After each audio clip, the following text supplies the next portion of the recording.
அமெரிக்காவோட அதிபரான Donald Trump அவர்கள் விடிய விடிய விளக்கு புடிச்சு சங்கீத ஸ்வரங்கள்னு இருதரப்புலயும் மாறி மாறி பாத்தீங்கன்னா பேசி கன்வின்ஸ் பண்ணி பாகிஸ்தானை வழிக்கு கொண்டு வர வச்சு இன்னைக்கு தான் மத்தியானத்துக்கு மேல பேச வச்சிருந்தாங்க. அதாவது சரிங்க, சீஸ்ஃபயருக்கு போட்டுக்கலாங்க, ஓகே எங்களுக்கு எல்லாம் புரிஞ்சிருச்சு அப்படிங்கிற போல டைலாக்ல சொன்னதா சொல்லப்பட்டுட்டு வருது.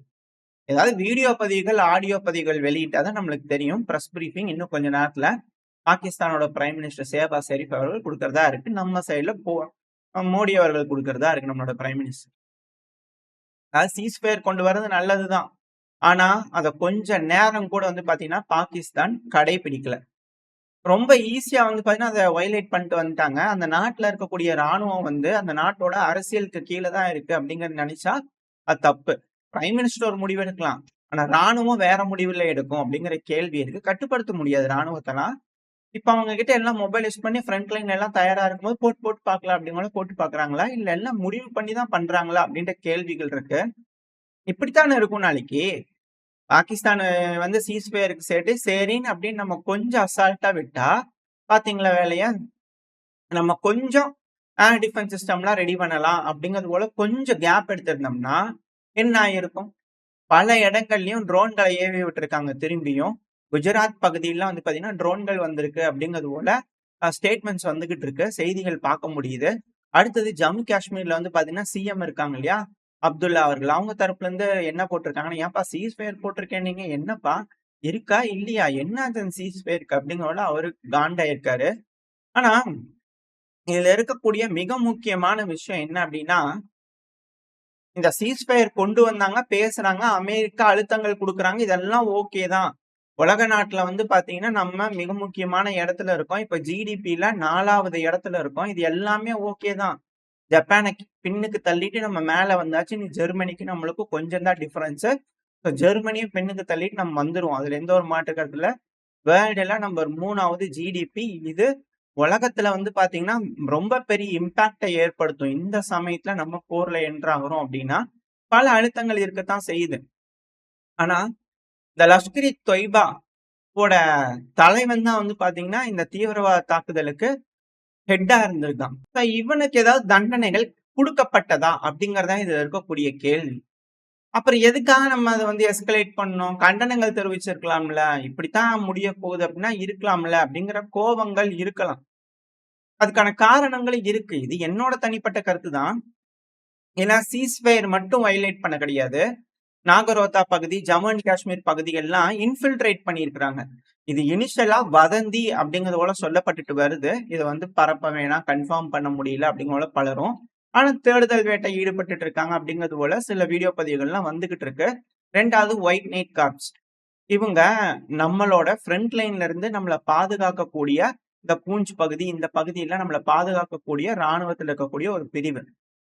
இவங்க தரப்புல இருந்து இது போல ஸ்டேட்மெண்ட்ஸ் வந்திருக்கு. இன்ஃபில்ட்ரேஷன் நடந்திருக்கு.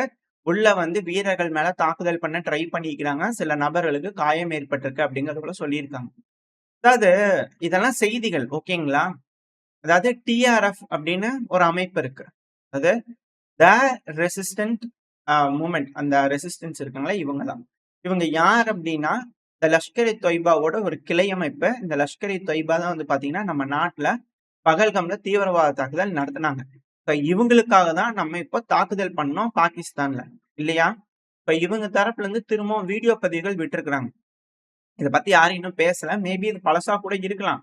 இது ரெகுலரா நடந்துட்டு இருக்கக்கூடிய ஒரு விஷயம் தான். இதே ஒயிட் நைட் கார்ப்ஸோட எக்ஸ்ல போய் பாத்தீங்கன்னா ஒரு மாசமும் எந்த மாதிரியான தாக்குதல் நடந்திருக்கு, எவ்வளவு வீரர்கள் உயிரிழந்திருக்காங்க ஃப்ரண்ட் லைன்ல அப்படிங்கறத நம்மளால பார்க்க முடியுது. போல இன்ஃபில்ட்ரேஷன் தொடர்ந்து இந்த டேஷிங்க பண்ணிட்டு தான் இருக்கிறாங்க. அதுல எந்த ஒரு இதுவும் கிடையாது. அதாவது அவன் பாட்டுக்குள்ள வரான். அதாவது பாகிஸ்தானோட ரேஞ்சர் போஸ்ட பாத்தீங்கன்னா யூஸ் பண்ணி நம்ம எல்லை பகுதியை கிராஸ் பண்றாங்க அப்படிங்கிற செய்திகள் கேள்விப்பட்டிருக்கோம்.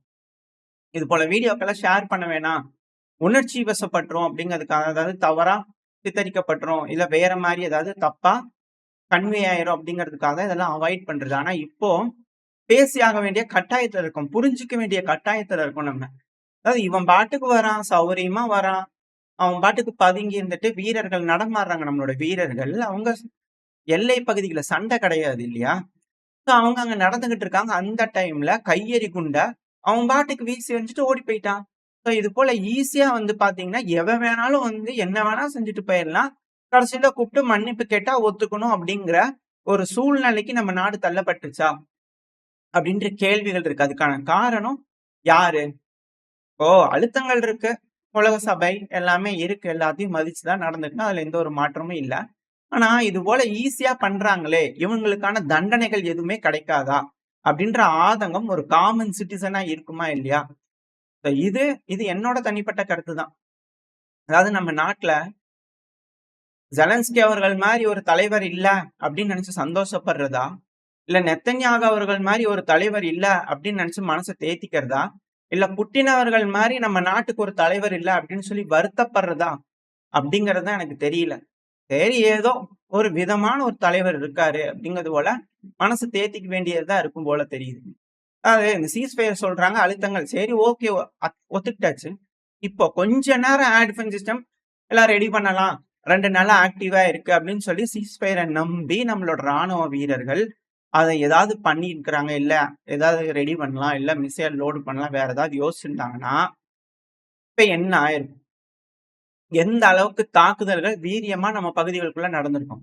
நேத்திக்கு 6 ஏர் பேஸ்ல நம்ம தாக்குதல் பண்ணியிருக்கோம். நம்மளோட ராணுவ வீரர்கள். அதாவது நம்ம நாட்டு தலைவர்களுக்கு நம்ம ராணுவ வீரர்கள் மேல இருக்கக்கூடிய அந்த ஹோப் அப்படிங்கிறது இவ்வளோதானா?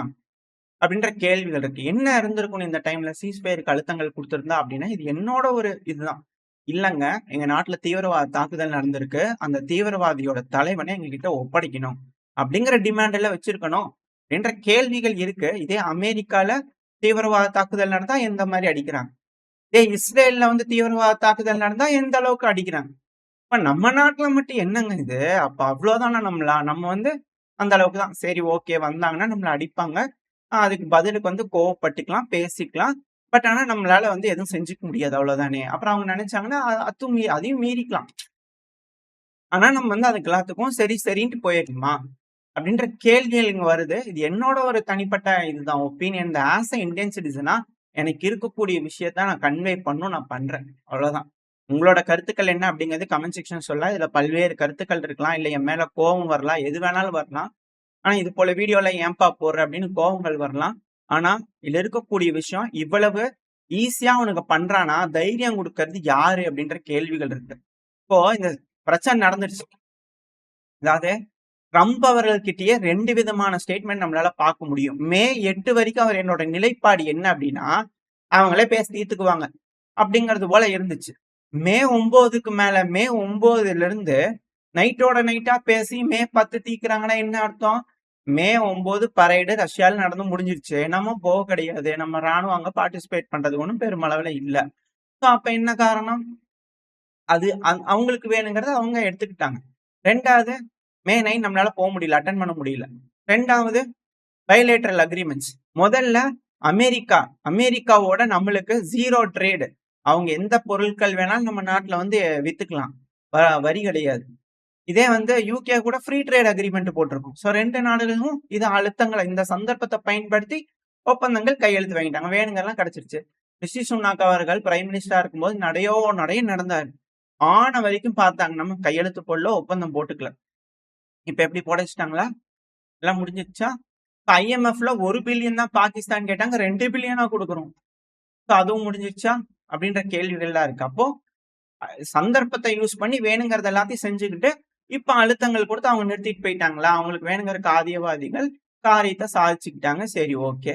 இப்போ உலக நாட்டுல வந்து பாத்தீங்கன்னா, டிப்ளோமசில இஸ்ரேல் மட்டும் தான் வந்து பாத்தீங்கன்னா, நம்மளுக்கு முழுசா துணையா நிப்போம் அப்படிங்கிற சொன்னாங்க. பாகிஸ்தானுக்கு துருக்கி ஓடோடி வந்து நாங்க முழுசா துணையா நிப்போம் அப்படிங்கிற சொல்றாங்க. ஈரான் வந்து 2 நாட்டையும் வந்து விசிட் பண்ணி பார்த்து பேசிட்டு, நாங்க பேசி தீர்த்துக்கலாம். சண்டை பிடிக்காதீங்கன்னு சொன்னாங்க அவ்வளவுதான். ஆனா ஆதரவு யாருக்கு? எதிர்ப்பு யாருக்குன்னுலாம் எதுவும் சொல்லல. இதுல இஸ்ரேலுக்கும் துருக்கிக்குமே பெர்சனலா இருக்குது. அத நம்மள பேஸா வச்சு பயன்படுத்திக்கிறாங்க. அதுக்காக சொல்றாங்கன்னா, சொல்றதுக்காவது வேணும்ல அப்படிங்கிறது இருக்கு. உலக சபையில நம்ம நாட்டுக்கு யாரு நண்பர்கள், யார் எதிரிகள், விரோதிகள், யாரு இந்த மாரி சூழ்நிலையில உதவுவாங்க, உதவ மாட்டாங்கன்றது வெட்ட வெளிச்சமா தெரிய ஆரம்பிச்சிருச்சு. டிப்ளமேட்டிக்கலி ஒண்ணும் பெருசாலாம் நம்ம நாட்டுக்கு ஒண்ணும் கனெக்ஷன்லாம் ஒண்ணும் எந்த நாடுகளோடயும் இல்ல அப்படிங்கிறது இதுலருந்து தெரியுது. 2வது அழுத்தங்கள் இருக்கு அப்படின்னா, நம்மளால அத புரிஞ்சுக்க முடியுது. இது அவ்வளோதான். நம்ம இதுக்கு ஸ்டாண்டர்ட் என்ன அப்படிங்கிறது நம்மளுக்கு புரிஞ்சுக்க முடியுது. இந்த சூழ்நிலைய பேஸ் பண்ணி. அதுவும் பாகிஸ்தானோட பிரைம் மினிஸ்டர் ஷெஹபாஸ் ஷெரீப் அவர்கள் இருக்காரு இல்லையா? ஸ்டேட்மெண்ட் குடுத்துட்டு இருக்கிறாரு. இந்த வீடியோ பதிவு வர வர குடுத்துட்டு இருக்கிறாரு. போர்ல வந்து அவங்க ஜெயிச்சுட்டாங்க பாகிஸ்தான் அப்படின்றது போல அவங்க சொல்றாங்க. அதுவும் இந்தியாவோட ஏர் பேஸஸ்லாம் அடிச்சாச்சு. ஏர் பேஸஸ்லாம் அடிச்ச அதுக்கப்புறம் மிசைல் டிப்போஸ்லாம் அடிச்சாச்சு. பெர்சனலா முனீர் அவர்களுக்கு நன்றி சொல்றேன். இந்த போர்ல நம்ம ஜெயிச்சாச்சு அப்படிங்கிறது போல ஸ்டேட்மெண்ட்ட டிக்ளேர் பண்றாரு. ஒரு சைடு சீஸ் ஃபயரும் வயலேட் பண்ணிட்டாங்க. கடைசி அடி நான் தான் அடிப்பேன் அப்படிங்கிற போல பாகிஸ்தான் தரப்புல இருந்து இருக்காங்க. இதுக்கு நம்ம ராணுவமும் தக்க பதிலடி குடுத்துட்டு இருக்காங்க. இப்போ ஒரு மேப் லோட் ஆயிருக்கும். ஸோ சீஸ் ஃபயர் வயலேஷன் நடக்கக்கூடிய பகுதிகள் அது.